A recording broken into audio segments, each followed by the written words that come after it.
एकदम shocking discovery, Aarushi Talwar murder case.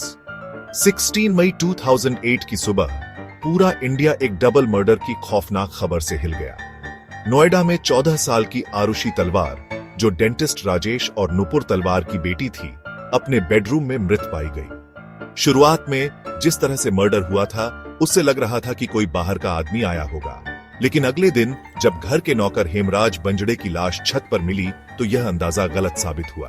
इस case ने पूरे देश को हिलाकर रख दिया, न सिर्फ अपनी बेरहमी से, बल्कि इसलिए भी क्योंकि इसमें एक आम अमीर परिवार शामिल था। मीडिया में हंगामा मच गया और लोगों की राय सनसनीखेज रिपोर्टिंग के कारण माता पिता के खिलाफ हो गई। केस में जांच के तरीके गलत थे, अलग अलग कहानियां सामने आईं और यह एक डरावनी मिसाल बन गया कि कैसे जल्दी में केस सुलझाने के चक्कर में सच्चाई छुप सकती है। जांच कैसे हुई? शुरुआती पता चलने वाली बातें और शक।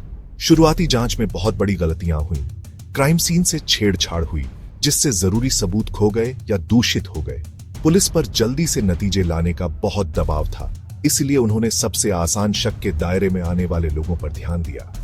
आरुषि के माता पिता, उनका व्यवहार जो जांचकर्ताओं को संदिग्ध लगा, लोगों के बीच अटकलें और मीडिया ट्रायल को बढ़ावा दिया।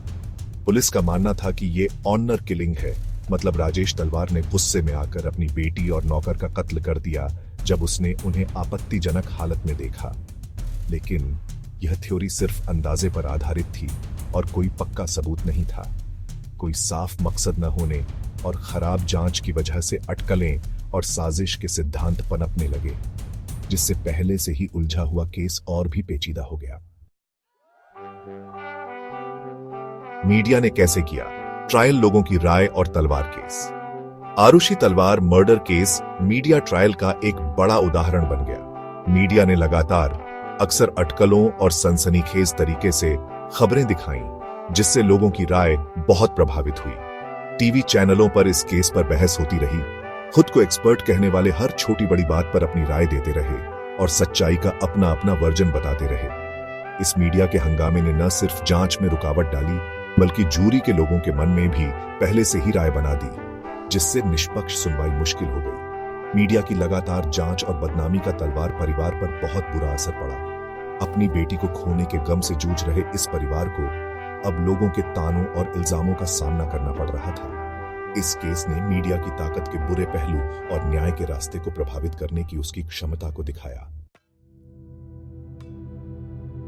इंसाफ की तलाश, फैसले और अनसुलझे सवाल। आरुषि तलवार मर्डर केस में आगे की कानूनी लड़ाई में कई मोड़ आए। 2013 में एक स्पेशल सीबीआई कोर्ट ने राजेश और नुपुर तलवार को हत्या का दोषी ठहराया और उन्हें उम्र कैद की सजा सुनाई। यह फैसला ज्यादातर परिस्थितिजन्य सबूतों पर आधारित था और इसकी ठोस सबूतों की कमी के लिए काफी आलोचना हुई।